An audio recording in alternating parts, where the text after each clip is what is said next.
ওকার হলো কেন? সাধারণত কোনো উচ্চারণ করার সময় ঠোঁট গোলাকৃতি হলে সাধারণত কি হয়? ওকার হয়। সাধারণত ওকার হয়। এই জন্য এখানে কি হয়েছে? ঐকতান। এরপরে আছে কি? বিজ্ঞান। বিজ্ঞান।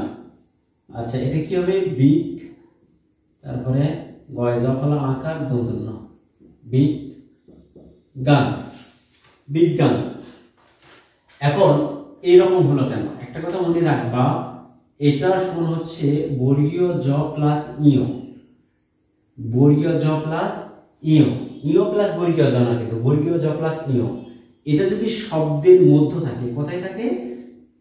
এটা যদি শব্দের মধ্য থাকে তাহলে তার উচ্চারণটা হয় এরকম, গ এবং গয়ে চন্দ্রবিন্দু জ ফলা, গ এবং গয়ে চন্দ্রবিন্দু জ ফলা। এখন দেখো এটা আছে শব্দের মধ্য, বি, তারপরে এই গ, এই গ, তারপরে এই জ ফলা আকার, এই জ ফলার গ, এটা এইটুকু, এটার কারণ হলো, তারপরে এই আকারটা হচ্ছে এটা, তারপরে এই দন্তন্য হচ্ছে এটা। বিজ্ঞান। শিখ, ঔপন্যাসিক। ঔপন্যাসিক। এখন দেখো একটা জিনিস, এটা নোট করে রাখো। নোট হবে যদি ও থাকে তাহলে তার উচ্চারণ হয় ও রস্য ও।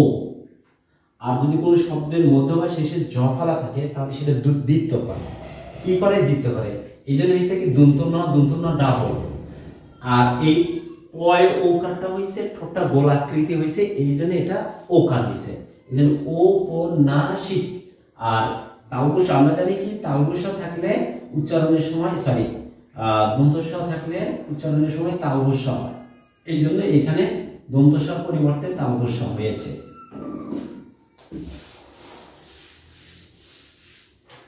ঔপন্যাসিক। তো তারপরে র ফলা হস। আর এখানে অসীম, অসীম। দুইটা জিনিসের এখানে নোট দেখো। নোটটা কি হবে? আমরা জানি কি? ছাত্র বানানে কিন্তু তয়ের নিচে র ফলা থাকে, তয়ের নিচে র ফলা।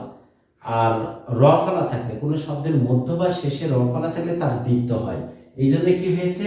ছাত্র বানান প্রথমে একটা হস ত হয়েছে, তারপরে এই যে এই ত, কিন্তু এটার সাথে র ফলাই থাকে। র ফলা তো মানে হচ্ছে এইরকম করে লেখা হয়, এই জন্য এইরকম, এবং শেষেটা খুব গোলাকৃতি হয়, তাই ওকার হয়েছে। এই জন্য হয়েছে কি? এখানে ছাত্র। আর এইখানে দেখো আমরা জানি কি? রস্যই অবলিক দীর্ঘইকার থাকলে উচ্চারণের সময় রস্যইকার হয়, আর দন্তস্ব থাকলে কি হয়? তালবস্য। এই জন্য কি হয়েছে? এই শিটা হয়েছে শি, এই শি, এই জন্য এই শি, অসীম। তারপরে আছে কি? অসীমের পরে প্রধান। প্রধান। আচ্ছা দেখো, প্রধান এটা হবে কি? এরকম, তারপরে ধান, প্রধান। এখন দেখো এখানে ওকার কেন হলো? একটা কথা মনে রাখবা, যদি র ফলা শব্দের শুরুতে থাকে, শব্দের শুরুতে যদি র ফলা থাকে তাহলে সেটা কি হয়? ওকার দিতে হয়। এই জন্য প্রধান হয়েছে। এই জন্য কি হয়েছে? প্রধান। তারপরে আছে পরীক্ষা। আচ্ছা, পরীক্ষা। পরীক্ষা। পরীক্ষা থাকলে আমরা কিভাবে পরীক্ষাটা করতে পারি? খুব সহজ টেকনিক। পরীক্ষা আমরা লিখবো ওকার ও, তারপরে রি, তারপরে ক, তারপরে ক্ষয় আকারে খা। পরীক্ষা। এখন প্রশ্ন হতে পারে এখানে ওকার কেন হলো? দেখো প যখন আমরা উচ্চারণ করব তখন সেটা কি হয়? গোলাকৃতি হয়, এই জন্য এটা ওকার হয়।